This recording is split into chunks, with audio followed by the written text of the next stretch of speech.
In this video, we will get to explain the hierarchies, components, and circumstances the community in Egypt endured during the Ottoman rule over Egypt between 1517 and 1798.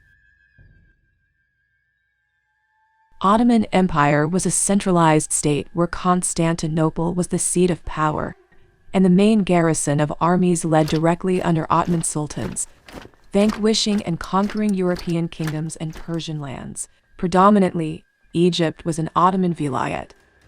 Vilayet is origin from an Arabic word meaning state or province. Egypt was incorporated directly into the empire with the governor, appointed directly by the Ottoman Sultan, called wali. Another Arabic word means the governor. This wali had to serve a certain term in this position mainly for 2 years. It was short duration so that he had no aspirations to rise for power and defy the Sultan. This wali neither cared about his state, nor about the people's severe conditions. He was just occupied to gather money to compensate for bribes and presents he had to pay in order to reach this rank. This throughout the centuries led to the spread of illiteracy, bad practices and myths throughout the whole of Egypt, and a general deterioration in its infrastructure, health, and more notably in education.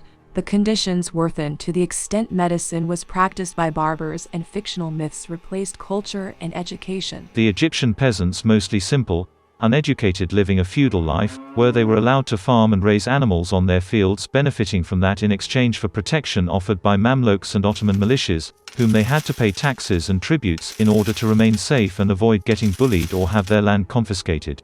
The only sort of education available was Al-Azhar, mainly focused around Islam, religion sciences, and studying Holy Quran, Islam's sacred book, and Hadi Prophet Muhammad's advices about how Muslims should act regarding his daily life routine, how should he treat his community, and with others in general.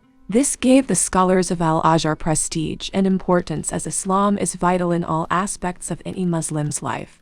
Al-Azhar was considered the only lantern of hope in the darkness of the literacy Egypt suffered that era. Cairo, despite it was a center for Islamic arts and architecture around decades after Islamic conquest in 646 AD, suffered neglection, and it was actually stripped of its talented craftsmen and artists to serve the construction boom of Constantinople. Straight after the Ottomans conquered Egypt in 1517, for 500 years Egypt didn't have any sort of developed industries nor crafts. Everything was in stagnation. This was during the peak of modernization, colonization, industrialization, and nationalism in Europe.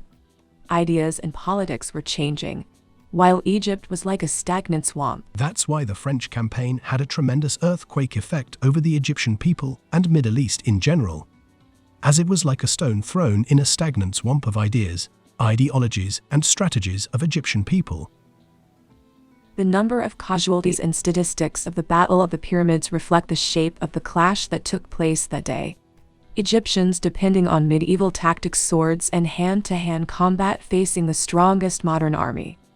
The utter defeat led later to a change in the Egyptian military forever and made capable of defying that of European and Ottoman powers in less than 20 years under the realm of Muhammad Ali. This will be discussed later in other videos about the rise of Muhammad Ali and the modernization of Egypt.